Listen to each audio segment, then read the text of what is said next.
Today, Family Cooking Life, we are going to make some, I don't know if anybody knows this word, nefla, elephant ears, fried dough, fried bread.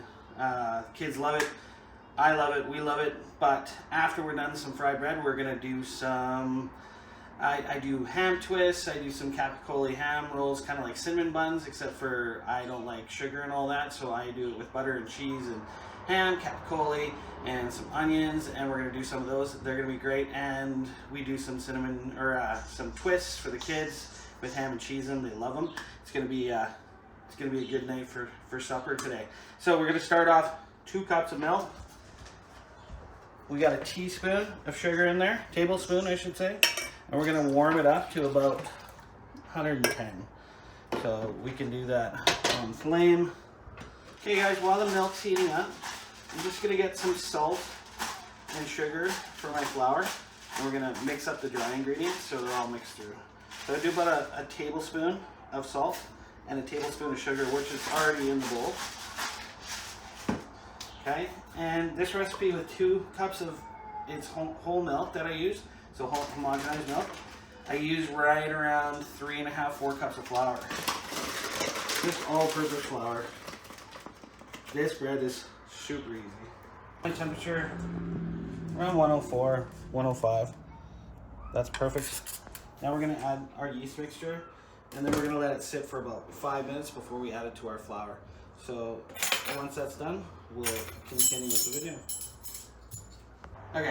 Okay, so our yeast is working here. As you can see, she's bubbling up and frothing, ready to add to our flour. So I just give it a quick mix. You can see it break up. Okay, I'm going to take my egg. All right, let me take our yeast and our milk and pretty much pour the whole thing in.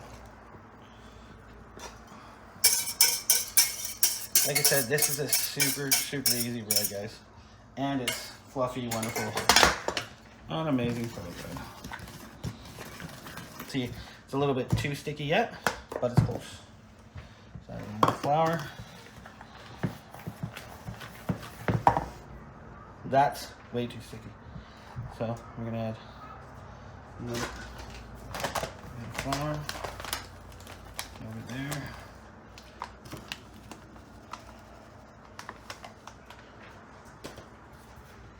Perfect. I bet that's the number.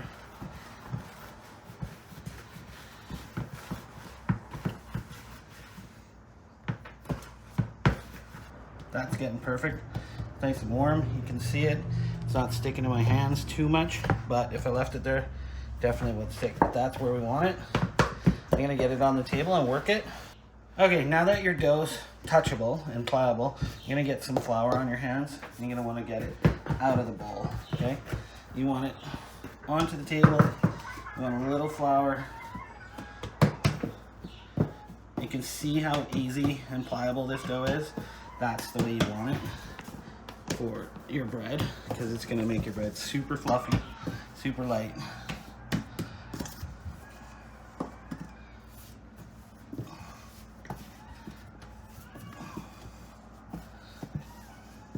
You get it into your ball, and it's mixed up plenty, and now we're gonna let her rise in our steel bowl, covered with saran wrap and a tea towel, just like that. And this will double, more than double in size. Okay, just like that. And saran wrap.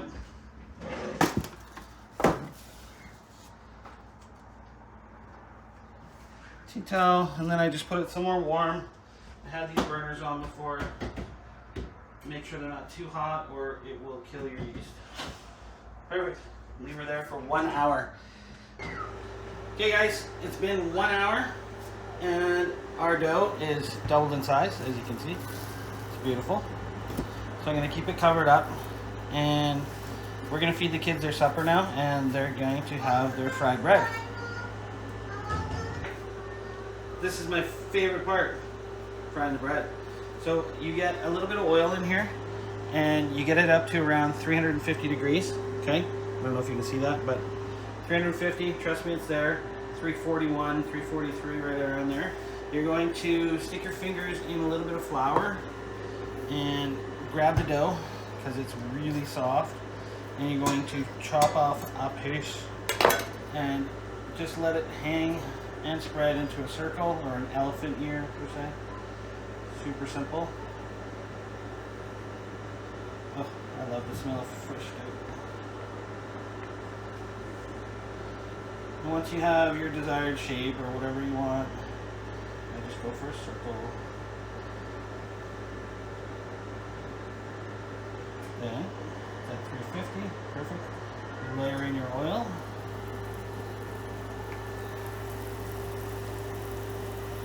And these things take a matter of probably 4 or 5 minutes. So now we're gonna give her a flip. And you're gonna see white pockets and stuff, that's okay. Get a little oil and you kind of pour them in there and they brown up. Then we let her get nice and brown on this side. Then we butter them up and we put a cinnamon and sugar seasoning on them for the kids. And they love it. They'll probably eat 2 of these each. Okay, here's our first elephant ear. She's perfect on either side. Like this. You just put her on some paper towel and let her drain a little bit. Next, I'm gonna have to make a whole bunch of these. You can guess why.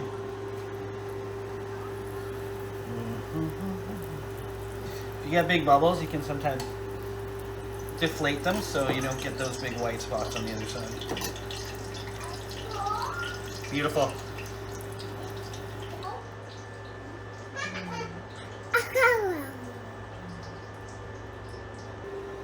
Okay, another ear. Time to flip. Okay.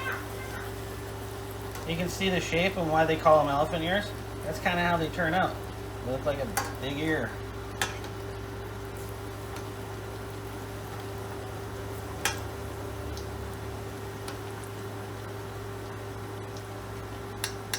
Another minute on this, and we got one made.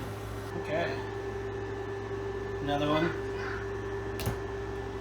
Drain the oil a bit.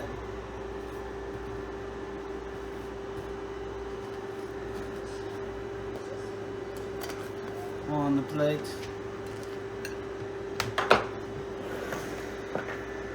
And it's just simple as buttering it. Kind of like a pancake, I suppose.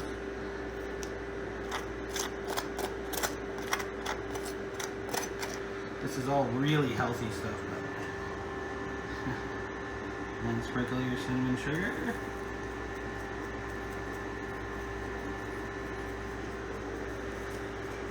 Perfect. Voila! Elephant ears done. We get into the savory. I'm gonna tear one of those open and tell you why it's called fry bread. Because it's literally deep fried bread. Really good.